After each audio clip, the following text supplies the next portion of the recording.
Every club. Every day. The Global Sports Podcast Network. Welcome to the Daily Newcastle podcast. And before we start anything, we have to give a big shout out to Ian and Michael, who have kind of kept this whole thing going because I've been on holiday, Nicola's been on holiday, and I mean, you can tell Jo hasn't been on holiday, she's still as pale as ever, but she hasn't been on much. She's been taking time off, and you obviously know my guests are Uncle Nick and Ginger Joe. So, how are you doing? Are you all right? It's been ages, hasn't it? It's been a long time since we've been on together. Long. It's been too long. Too long. 3 weeks? Well, I've been away More for than 2, that. so it's definitely been over 2. Gotta be more than that. We had a break yeah. before that, man. I know. But actually, quite a bit's happened, and I don't want to go over what some people have already covered, but it looks like officially we've signed Anthony Elanga. Now, I said on a pod a while ago, I think it was recorded, I can't remember if it was a practice one or one I was actually on. No idea, if I'm honest. I only got off a plane at like 3 o'clock this morning, so if I talk gibberish, just tell us. Anyway, we signed Anthony Elanga. I said if I could have one realistic signing, it would be Elanga. So I'm buzzing. I'm very, very happy. This for me is one of the best signings we could have possibly made for that kind of right wing position. So I want to get your thoughts. Now it's official, and he is coming into Newcastle. We've had a here we go from Fabrizio Romano, so it can't possibly go wrong now. That's better than Sky Sports, isn't it?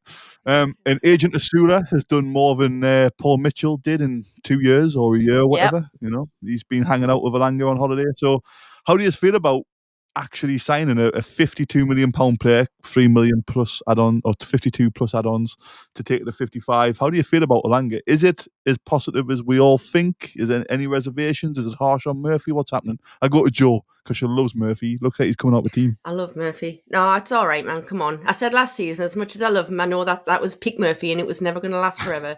But the only part I was devastated about, which you know about in the chat, was that whole little bit of talk that as much as we were going to sign Elanga, that Murphy was going to go the other way. And I think that would have been one of the biggest mistakes ever, because what Murphy's worth to us is not what we would have got back in a fee at the end of the day either. So, no, I'm absolutely over the moon with Elanga. I'm a very big fan of him anyway. So I think Eddie will just make him even better. And yes, all right, he will be the starting right winger, which means Murphy's going to be pushed out a bit. But this goes back to everything we've just been saying. We need that squad depth. And to me now, we're starting to get that good squad depth, if you know what I mean, like especially across the front, if you know what I mean. So no, I'm absolutely over the moon. Bring on more. I reckon this is just the start. More it's just the beginning. More going to roll in. Yeah, the morning is over. Rolling. By the time I'm on tomorrow, I'm going to have even more transfers to talk about. And by the time Nick's on Thursday, there's going to be 4 players in the door. Nick, Elanga, happy. Great shirt, by the way.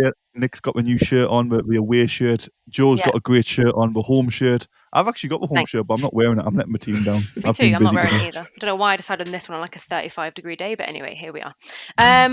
What was the question? How happy are you with Elanga? And do you think he just takes over straight away from Murphy? First of all, can we just appreciate that it's been like, 600 and something days since we had a here we go? Come on. Here we go. Here we go. So that was nice to see. I am very, very, very, very happy about I'm happy just to see Newcastle have some positive transfer news instead of time wasting, like last summer conceded of. I am happy. I think he will be an amazing addition to the squad. Like you say, we've had Agent Asula on it all summer. Yes. All summer for the past month or whatever. So that's been pretty good to see. And do I think he'll take over from Murphy? I don't know. You know, is it going to be one of these scenarios where we have Eddie Howe slowly introducing him into the squad? Obviously, we have to remember Elanga's a great player, but he's very used to the way Nottingham Forest play football. Obviously, Eddie Howe's style is completely different. We've seen it with Tino, we've seen it with Lewis Hall, we've seen it with all these players that have come in. So Bruno Gordon Tonali on the bench for a while. Especially. Obviously Tonali's was a little bit different, obviously, but when he did come back, it did take a while to obviously come back in. So it might be one of those, or he might shock us and he might have a solid month worth of pre-season training and games, and he might just fit right in. Who knows? Who knows? Well, the talk is apparently his medical's happening tonight, so Tuesday night, pretty much now as we speak. And then he should be joining up with the squad apparently by the end of this week. So he should get pretty much a full pre-season under Howe and obviously get to know his teammates a little bit. He already knows Isaac and Kraft from international duty, so he's already got friends in the camp. He's clearly quite close to Asula, so I think bedding in wise, he should be pretty comfortable. Yeah. I just want to go back to that. Does he come in and start? Because Murphy, let's face it, has had an absolute unbelievable season. I don't know if Elanga does come straight in, because even though it's 55 million, he's a great player. Howe's normally quite fair, and he normally makes you wait and makes you earn your chance. And I don't know if he'll just take Murphy out. He seems to be a very fair coach with that. So I think Elanga might have to wait. He might have to just come off the bench. I think the good thing with Elanga is he can play left or right, can't he? He can play left wing if we're short there. I don't think we ever will be because we've got Gordon and Barnes battling out. Isaac can even do a job out there if a striker comes in, but we're going to come to that in part 2. And obviously he can play on the right wing. He absolutely destroyed Dan Burn. Not last season, the season before when Burn was playing left back. It was the first time Burn looked vulnerable at left back, actually, and then it was kind of the end for him at left back. He slowly moved more centrally once he got completely exposed. Yeah. So I'm very happy. I think personally for me with Elanga, it's just the sheer fact we've got Eddie Howe as a coach, and we've got a 22-year-old player who is on the back of the best season he's ever had, numbers-wise, statistics-wise, but he's far more than just statistics. He's just got unbelievable pace. We think Gordon's fast. I think Elanga's faster. Our wings are going to be amazing. Can we just discuss when Fabian Schär gets that moment in a game where he's like, I'm just going to boot this and I'm just going to make either side chase it. Like, either Anthony, just go for it. Go for it, man. Again. Is this what's going to happen? Time off for Nick's good. Time off for Nick's very good. That's 2 great points. Imagine Fabian Schär switching the ball or just dinking it over the top for Elanga to run on the end to, and he just crosses it. Isaac, goal. Unbelievable. Right. So the next thing I want to talk about before we go into other kind of transfers, there's a lot of rumours in terms of Trafford has been spoke about quite a lot. I mean, that's been going on for like a year. This is Mark Gahey situation. Ridiculous. I hope not. I think Trafford will come in. Surely, I think Trafford will come in. Let's just assume he does. And there's another linked player, Giorgio Scalvini, Italian Rolls-Royce centre-half by all accounts. He's been part of Atlanta's best defence for years. He has had a major injury he's coming back from. So that might be why we get him on the cheap, because Atlanta maybe don't know how he's going to recover from that. So if them two come in, where's the next position? Who's next? So let's say Scalvini eventually long-term replaces Schär, but might not be this season. He might be in and out. Yeah. Trafford long-term replaces Pope. Again, might not be this season coming, but he'll be in and out. Who's the next of kind of this OG Howe group to go? Wilson's gone. I'm very sad about that because I love Callum Wilson, but I think the time was probably right. Injuries and wasn't really the same, or didn't seem the same when he came back. We're starting to get like a second build. We're starting to get a rebuild of this squad now. So yeah. How do you feel about Trafford and Scalvini? And then we'll have a break and then we'll come back to what position we're going to go for next. So Trafford and Scalvini, Joe, happy or disappointed? Happy, to be fair. I mean, the Trafford thing, like you've just said, we need to get it wrapped up. Literally, me and Ian did a whole pod on it pretty much because it, again, the lack of kind of information to talk about. We pretty much talked about Trafford for God knows how long, or should I say moaned about it. It's just more of those of, it's just dragging on and on. It's either just get the deal done, give them what they want. If you're going to give it in the end, just do it, because it was almost getting a little bit boring. Personal terms are supposedly have been agreed. No, I'm all for just getting that one sealed, because he is a great keeper, and he is very young, so he's still got a lot of time ahead of him in terms of keepers get better as that older type of thing. And I won't lie, I don't know a lot about Scalvini in terms of watching him. I haven't seen a lot. I've seen some highlights on YouTube. Great on Football Manager. Apparently, there we go. You see, so that means I sign him every save on Football Manager. I sign him on every save. Get him through the door. That's all we need. That's all we need. Yeah. Here we go. If I sign him on every save, he must be unbelievable. Absolutely, man. It's nice to know we're looking at strength in the defence, though, isn't it, really? Because we do need it. They are aging in that sense. As much as we love Cher, as much as we love Burn stuff, they're aging, man. And we do need that kind of... I do get the feeling with Burn and Schär. I do get the feeling with them too that they are going to start getting more injuries because they are in the 30s. They are getting on a little bit. They are going to pick up more knocks, and I think we do need strength and depth at the back. I do like Kraft, but he's better right back, isn't he, when he is centre half? I know he can do it as a 5, but we don't really want to play as a 5 if we're spending £55 million on wingers. We don't want to then have him as a wing back, do we? Right, Nicola, anything to add on Trafford and Scalvini before I quickly get through Bioniq, and then we'll come to what's next? No, I agree with Joe. I don't know much about Scalvini, so taking your word for it there, Kev. But the James Trafford thing, yeah, he had a brilliant season last season, didn't he? So just get it done. Get it done. Yep, I This is agree. what I hate about the transfer window. It takes, just get it done. I know there's obviously a lot more. Social rules media doesn't to help. that. It never used to be that way. It Get just it used done. to come on Sky Sports News Yeah. and it was done. Now done, that there's yeah. loads of rumours, it makes it a lot worse. But I think In the the club have nose. had I think the club have had a pretty hard time. I think they can't act till July because of FFP, and there was a massive overreaction shock from Newcastle fans. But it looks like we're finally moving in the right direction. Right, quick advert, and we're going to come back to see who next of the old guard is probably looking to be replaced. Your body is unique, and Global Sports Podcast Network has partnered with Bioniq, the world's most personalised supplements. Bioniq provide 100% tailor-made supplements designed to deliver precisely what your body needs at exactly the right levels to optimise your health. No guessing. So click the link in the show notes. Use the code GSPN2025 for 40% off your first month's subscription. Bioniq. Don't settle for off-the-shelf solutions made for just anybody. Get what's right for you right now. Right, it's been a while, right? Because I didn't know when that ended. I was like, I've had a lot of time off here. When do I talk? I don't want to just talk through the whole advert. And I'm like, is that it? Nope, wait. Is that it? Nope, wait. Right, it's done. Fantastic. Part 2. So we're talking about the old guard. Finally, we talk about Sean Byrne aging, Scalvini potentially coming in. Pope is getting on. I think Pope's missed something like 30-something games over the last 2 seasons through injury. So that's why Trafford's coming in. Elanga's coming in to replace Murphy, who's 30 years old as well. Who's next? Who's the next one we look at? I know Newcastle linked with a striker, but I don't think it's to replace Isaac. It's more to kind of just replace Wilson as a backup or a young. Who next to the first team is kind of looking to lose a place in the team? Because I think if you look now, you've got Tonali, Joe Linton, Bruno. Other than Joe Linton, they're still all relatively a good peak age. You've got Hall, Livramento, potentially Scalvini and Botman. Again, all relatively young. Trafford young.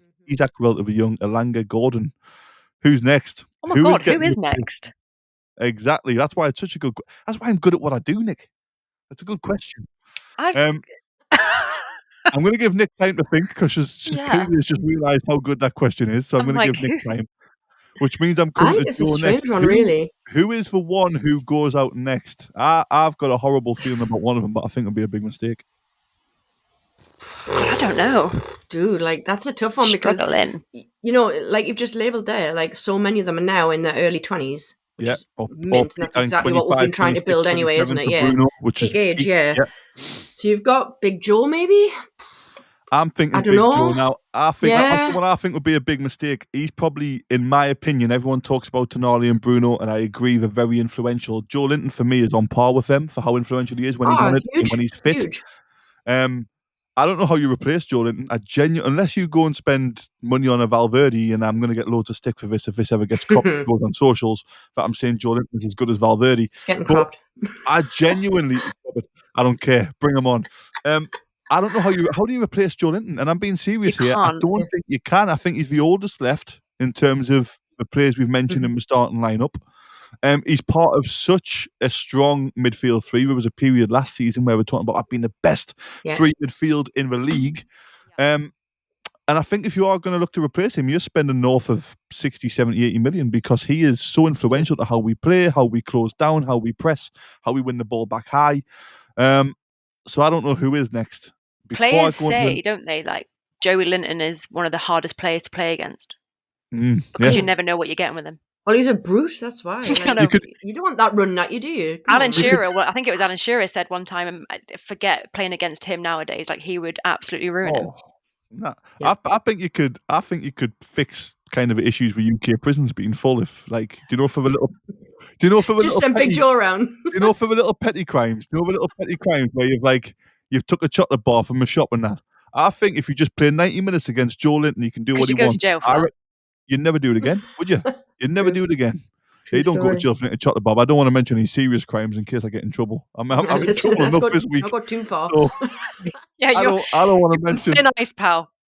I don't want to mention any serious crimes, but I think Joe Linton would fix the UK prison issue. I do have another theory, and I think Go on then. And I'm not saying we should do this before everybody jumps on us, because my God, I've seen people get slated for a similar idea.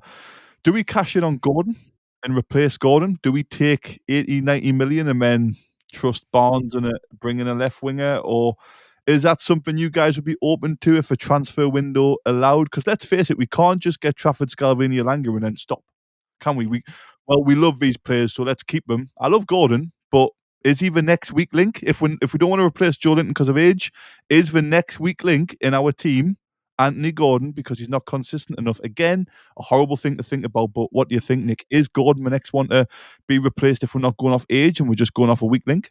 I feel like this question was asked on a pod not that long ago, and we were talking about who will potentially be the first big player from Newcastle to go. Remember, we were talking about the Isak rumours and all that sort of thing. And I vaguely remember, I think it might be me and you, Joe, saying if there was one player that I could probably put money on with his head turning, it would be Anthony Gordon. We did, yeah. And I have said that pretty much from the minute he came through the door, to be honest. I think he loves playing for Newcastle, and I think he loves how he's developed under Eddie Howe, and I think he's loved how he's, come away from that really toxic environment that he was in, obviously in his previous club. But I don't think he's necessarily loyal as the other big named players, if you like. And that's fine. Okay. That's just football and that's business. Would I take a transfer for him if we were guaranteed, what was it, 70 million, 80 million, did you just say? 80 million, 70 million. If it was 80 million or something, I would take it. If it was 80 million, I would absolutely take it. it. Yeah, put it that way. But that's not me sitting here saying, let's get rid of him, because I still think he does an absolutely fantastic job for Newcastle. But yes, I agree. I think if it was to come down to it, it would be him. Well, we're talking about a rebuild, aren't we? We're talking about, Scalvini for the agent Shaw and Byrne, and Trafford for the agent Pope, and Elanga's coming in for agent Murphy. It does happen as much as we love these players. And I think, personally, I would never get rid of Joe Linton. I'd keep him till he retires because he's so influential and he just loves the club. He gets it with Bruno. So I think my next one would be Gordon. I think if we are going to rebuild and we have to get money for someone, there's no way do I want to get rid of Isak or Bruno or Tonali. I think they're just untouchable. Irreplaceable.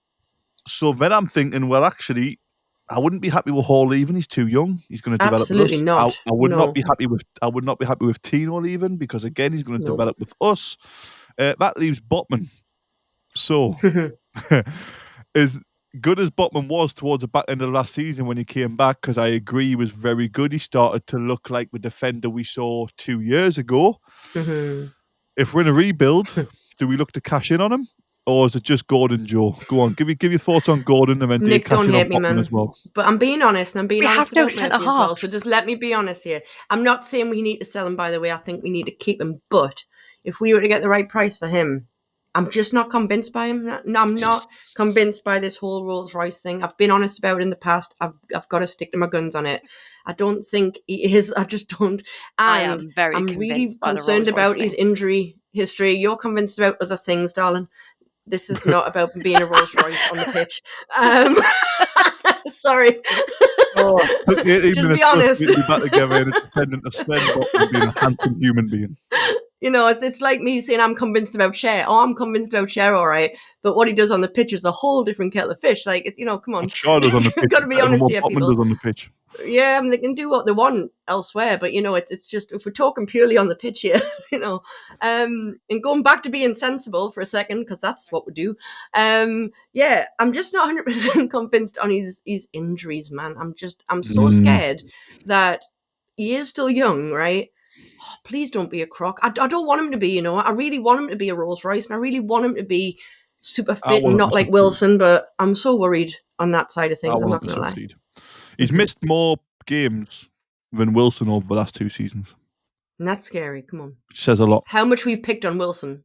I haven't. I've never picked on Callum Not you, Wilson, Kev. Sorry, ever. I know you haven't. I love Callum Wilson. Kissing feet and all that. Yeah.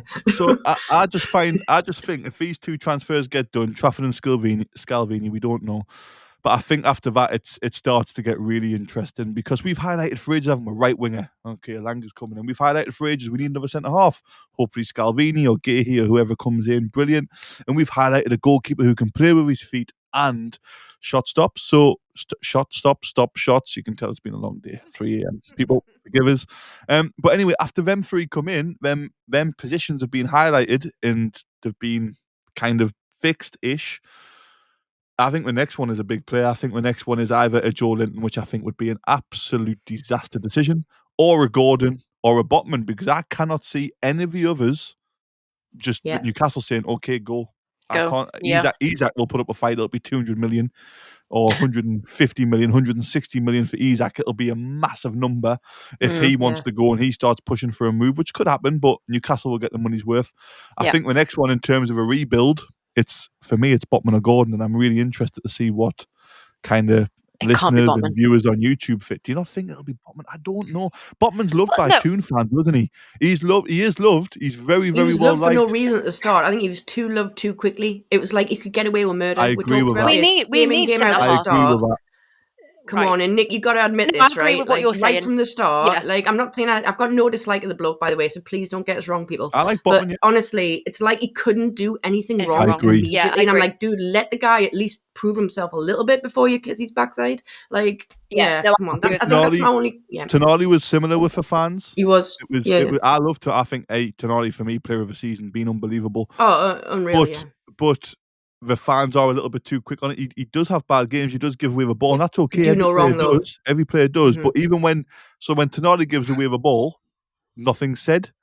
Bruno's been there 3-4 years now. Bruno, man, come on. And I'm like, you wouldn't have done that 2 years ago with Bruno. So I think you're right about when Newcastle fans just kind of holding him in high esteem very quickly. I think they might do it with Elanga even, but I'm very excited about Elanga. I'm excited about Elanga. Yeah. So the next one, people have to let us know, because I genuinely don't know. I can't see how, as much as I love Eddie Howe, and one of the reasons I'm so excited about Elanga coming in is because I want to see what Howe does with him.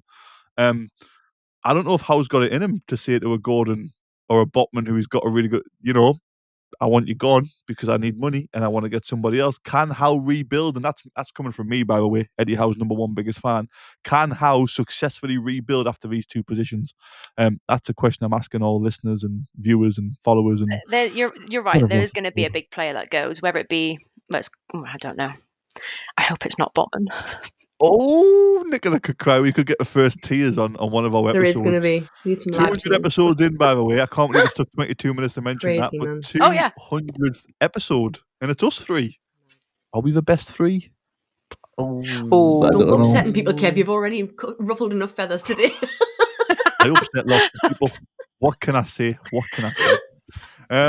Anyway, thank you very much for listening. We've had a great holiday. Thanks, Ian and Michael, again, to be fair, because Ian and Michael have held this whole thing together. People listening now, the new listeners will be like, who's Kev and who's Nick? And I've kind of heard Joe a little bit, but who are these people? What's going on? But we even had a rogue Joe on. We missed you guys that much. I had to bring in another Joe to back us up. Rogue Joe, yeah. A rogue Joe. Joe Rogue. Joe Rogue. I like that. Why don't I just call Joe now, Joe Rogue? Anyway, we're getting distracted. We're talking about rubbish. People don't want to listen to this as much as we think we're funny. Actually, I don't think we're funny. We definitely are. I'm just funny. the uncle that's invited to a wedding and no one understands why. Exactly. That's why I called you Uncle Nick at the start. I'm glad we got that back as well, because I'm starting loads of things and not finishing. Imagine if you didn't put that in, everyone's listening. Why did he call it Uncle Nick? Does she identify as him? I'm not going down there. Right. She's mid-transition, people. It's been a pleasure. Thank you very much. It is Daily Newcastle, so you'll hear from us again tomorrow. And hopefully you're tuning in again. Every club, every day. The Global Sports Podcast Network.